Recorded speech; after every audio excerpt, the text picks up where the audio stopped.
البتہ ایک بات ذہن میں اور رکھیے طلباء کو، چونکہ اس سے فائدہ ہوگا، کہ امام بخاری رحمۃ اللہ علیہ نے اس حدیث کو، حدیث تسبیح کو سب سے آخر کے طور پہ کیوں چنا؟ اس کے 9-10 جواب ہیں جو کتابوں میں لکھے ہوئے ہیں۔ جب میں نے اپنے استاد سے یہ حدیث پڑھی تھی تو انہوں نے جو جواب محدثین کے لکھوائے تھے کہ بھئی امام بخاری نشست ختم کر کے اٹھ رہے تھے تو انہوں نے کہا کہ میں سبحان اللہ پڑھ لوں، گناہ معاف ہو جائیں گے، اور نبی علیہ السلام کو عمر کے آخری حصے میں تسبیح زیادہ کرنے کا اللہ نے حکم دیا، فسبح بحمد ربک واستغفرہ انہ کان توابا۔ تو جب انہوں نے مجھے وہ سارے جواب بتائے تو میں نے کہا کہ حضرت جس لائن کا بندہ ہوتا ہے نا وہی خیال اس کے ذہن میں آتے ہیں۔ کہنے لگے ہاں۔ میں نے کہا کہ چونکہ میری یہ لائن ہے ذکر و سلوک والی، تو ہمارے پاس ہر آنے والا بندہ کوئی نہ کوئی پریشانی لے کے آتا ہے، یہ مصیبت، یہ پریشانی، اس کا حل، اس کا حل، اس کا حل۔ تو مجھے تو یہ لگتا ہے کہ امام بخاری رحمۃ اللہ نے اس کو آخری حدیث کے طور پر اس لیے چنا کہ اب یہ طلباء پڑھ کے گھروں کو واپس جائیں گے، کوئی کاروبار کرے گا، کوئی ملازمت کرے گا، ان کی شادیاں ہوں گی، یہ طالبات گھروں میں جائیں گی، ان کے رشتے آئیں گے، یہ اپنے سسرال کو جائیں گی، پریکٹیکل زندگی گزاریں گے، اور پریکٹیکل زندگی میں ان کو مشکلات کا سامنا ہونا ہی ہے، تو یہ مشکلوں میں پھنسیں گے۔ اس وقت پھر یہ پریشان ہوں گے کہ اب ان مشکلوں سے پھنسنے کی کیا کوئی عمل ہے جو ہمیں بتا دیا جائے۔ تو امام بخاری رحمۃ اللہ وہ عمل جاتے ہوئے بتا گئے کہ دیکھو طلباء، تم اگر تسبیح زیادہ پڑھو گے تو اللہ تعالیٰ تمہاری مشکلات کو آسان کر دے گا۔ دو دلیلیں ہیں، ایک حدیث مبارکہ سے ملتی ہے۔ ایک مرتبہ عمر رضی اللہ عنہ نے ایک بندے کو 10 درے لگانے کا حکم دیا، جلاد کو کہا کہ اس کو 10 درے لگاؤ۔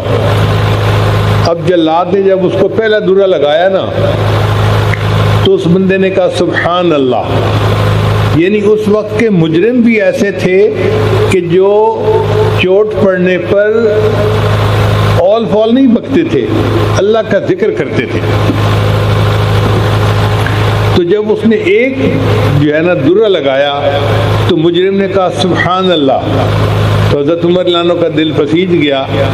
انہوں نے جلاد کو کہا دعنی، چھوڑ دو اس کو، بس باقی نہ مارو۔ اب ابن کعب رضی اللہ عنہ بڑے مفتی قسم کے صحابی تھے، وہ پاس تھے، فضاحک ابن کعب، تو ابن کعب رضی اللہ عنہ مسکرا پڑے۔ عمر رضی اللہ عنہ نے ان سے پوچھا کہ میں یضحکک، حضرت آپ مسکرائے کیوں ہیں؟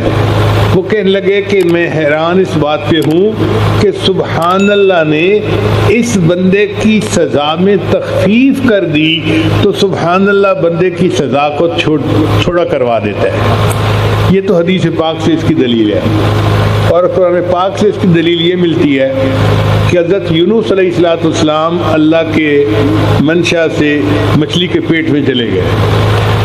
اب مچھلی کے پیٹ میں حضرت یونس علیہ السلام بہت مضطرب تھے، اندھیرا تھا، ایک رات کا اندھیرا، ایک مچھلی کے پیٹ کا اندھیرا، اور ایک وہ سمندر کے نیچے تھی وہاں کا اندھیرا۔ حضرت یونس علیہ السلام کو مچھلی کے پیٹ سے نکلنے کا کوئی ایگزٹ نظر نہیں آتا تھا، کوئی راستہ نظر نہیں آتا تھا کہ کوئی خروج کا دروازہ مل جائے۔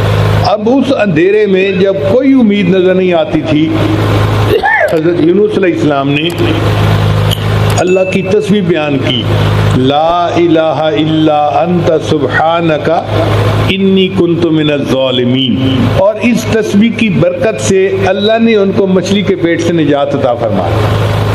قرآن مجید میں اللہ فرماتے ہیں فلولا انہ کان من المسبحین، اگر یونس علیہ السلام اللہ کی تسبیح بیان نہ کرتے، للبث فی بطنہ الی یوم یبعثون، وہ قیامت تک مچھلی کے پیٹ کے اندر ہی رہتے۔ تو یہ تسبیح ایسا عمل ہے کہ جس مصیبت میں وہ قیامت تک گرفتار رہ سکتے تھے، اللہ نے اس مصیبت سے ان کو تسبیح کے صدقے نجات عطا فرمائی۔ تو اللہ جانتے تھے کہ یہ بچیاں گھر کو جائیں گی، اب کسی کے رشتہ ہی نہیں آئے گا، وہ حالات کی مچھلی کے پیٹ میں پھنس جائے گی۔